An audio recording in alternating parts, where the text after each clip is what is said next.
ఆ రోజు మీ అమ్మకి ఇచ్చిన మాట కట్టుబడి నీకు దూరంగా ఇన్ని రోజులు చస్తూ బతికాడరా మీ నాన్న.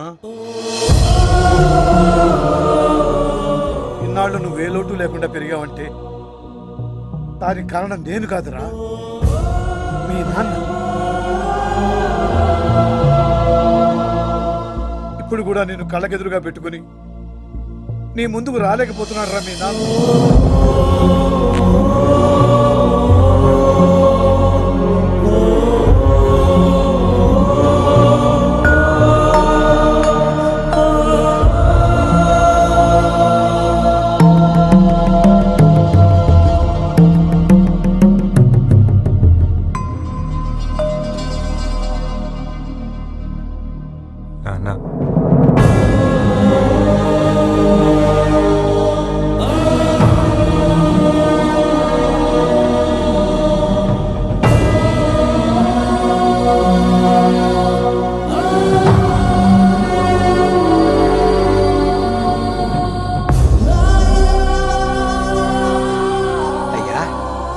ఒక్కసారి బయటికి రండి అయ్యా.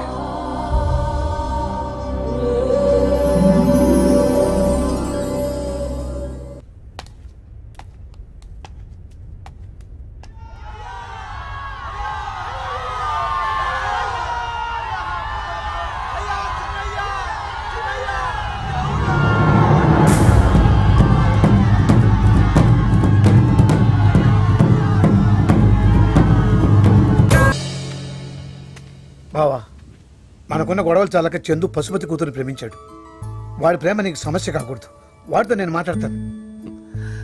ఆ ప్రేమే వాడిని నా దగ్గరకు చేర్చింది. 25 ఏళ్ళు తండ్రిగా నా ప్రేమను పంచలేకపోయాను. కనీసం వాడి ప్రేమనైనా గెలిపిస్తాను. వాళ్ళిద్దరికీ పెళ్లి చేస్తాను. కానీ నాకు పశుపతికి జరిగే యుద్ధంలో చందుకేమైనా అయితే నేను తట్టుకోలేను. బావా, చందుకేం అవ్వదు. వాడు నీ రక్తం.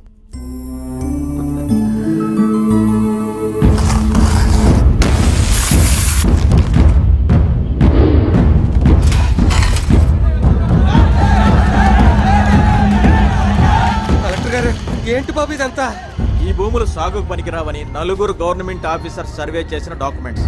వచ్చే మాసంలో పంట వేసుకోవడానికి విత్తనాలు కూడా సిద్ధం చేసుకున్నాం బాబు. ఇంతలోకి మీరు ఎలా చేస్తే మేమేమైపోవాలి బాబు? అడుక్కు తినాలా లేకపోతే ఊరేసుకు సావాలా? ఇంతకీ ఆ కలెక్టర్ ఎక్కడయ్యా? ఈ జనాలు లాగేసి అక్కడ కంచేయచ్చమయ్యా.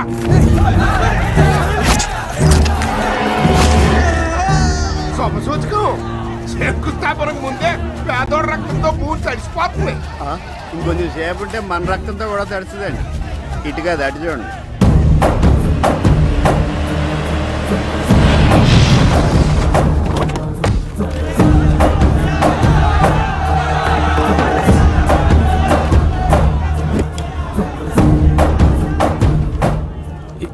ఈ భూమి సాగుకు ఏంది?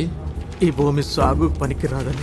భూమి సాగుకి పనికి రాకపోతే ఏం చెయ్యాలా?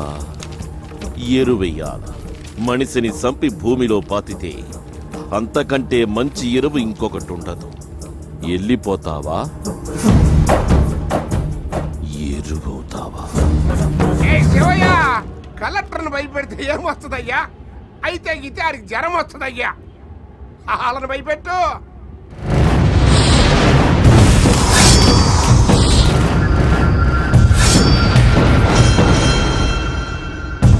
శివయ్య, ఈ చుట్టుపక్కల జిల్లాలో నీకు చెయ్యెత్తి మొక్కేవాడే తప్ప నిన్ను చెయ్యెత్తి కొట్టేవాడు లేడు.